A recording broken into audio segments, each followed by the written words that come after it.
Hello அஸ்ஸலாமு நண்பர்களே, welcome to Fathi's cooking remedy. இன்றைக்கி நம்ம பார்க்க போகிறது சூப்பரான ஒரு டிஷ் தான். ஓகேங்களா, இது வந்து டின்னருக்கு பிரேக்ஃபாஸ்ட்க்கு எல்லாமே ப்ரிப்பேர் பண்ணலாம். ஒரு ஹெல்த்தியாக டேஸ்டியாக இருக்கும். மோஸ்ட்டாக நிறைய பேருக்கு வந்து உப்புமானாலே பிடிக்காது. ஆனால் உப்புமா பிடிக்காதவங்க கூட இந்த மாதிரி செஞ்சு சாப்பிட்டா கொஞ்சம் ஹெல்த்தியாக நல்லா டேஸ்ட்டாகவும் இருக்கும் உப்புமாவே. ஓகேங்களா, உப்புமாவே தெரியும். ஓகேவா, ஒரு சிம்பிள் டிஷ் தான், சிம்பிளாக ஈஸியாக ரெடி பண்ணிடலாம். ஓகேங்களா, அது மாதிரி தான் வந்து ஃபஸ்ட்டு கடுகு கடலப்பருப்பை வந்து எண்ணெயில் போட்டு தாளிச்சிட்டு ஒரு 2 பெரிய சைஸ் வெங்காயம், அப்புறம் காரத்துக்கு ஏற்ற மாதிரி பச்சை மிளகாய், ஓகேங்களா, கருவேப்பிலை போட்டு நல்லா தாளித்து வெங்காயம் நல்லா வதங்கட்டும். ஓகேங்களா, அதுக்கு வெங்காயத்துக்கு ஏற்ற மாதிரி உப்பு போட்டு கொஞ்சம் இஞ்சி பூண்டு பேஸ்ட் போட்டுக்கோங்க.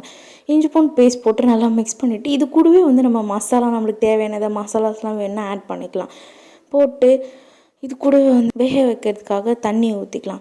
தண்ணி சேர்த்துட்டு நம்ம ஆல்ரெடி ரோஸ்ட் பண்ணி வச்சுருக்க இந்த ரவையை கூட நல்லா இது மாதிரி மிக்ஸ் பண்ணிகிட்டே ரவையை போட்டால் ரவை வந்து கட்டி ஆகாமல் இருக்கும். ஓகேங்களா, மிக்ஸ் பண்ணிவிட்டு இந்த மாதிரி ரவையும் கொட்டிட்டு இது கூட வந்து நம்ம கெவுரு மாவு அதையும் ரோஸ்ட் பண்ணி போட்டால் இன்னும் நல்லா டேஸ்ட்டாக இருக்கும், ஸ்மெல்லாக இருக்கும். ஓகேங்களா, அதனால் கெவுரு மாவையும் சும்மா கொஞ்சமாக ரோஸ்ட் பண்ணி இது கூட சேர்த்துக்கலாம். ஓகேங்களா, சேர்த்துட்டு நல்லா எல்லாத்தையும் மிக்ஸ் பண்ணி விட்டுடலாம். ஓகேங்களா,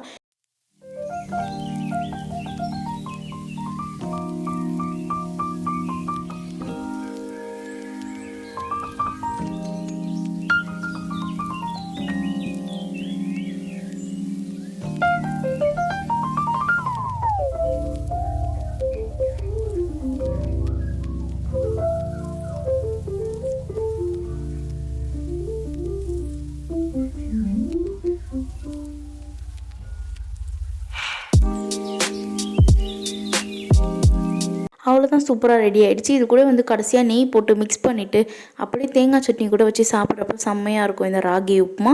இந்த வீடியோ பிடிச்சிருந்தா மறக்காமல் லைக் பண்ணுங்கள், கமெண்ட் பண்ணுங்கள், சப்ஸ்கிரைப் பண்ணுங்கள். தேங்க்யூ ஃபார் வாட்சிங் ஃப்ரெண்ட்ஸ்.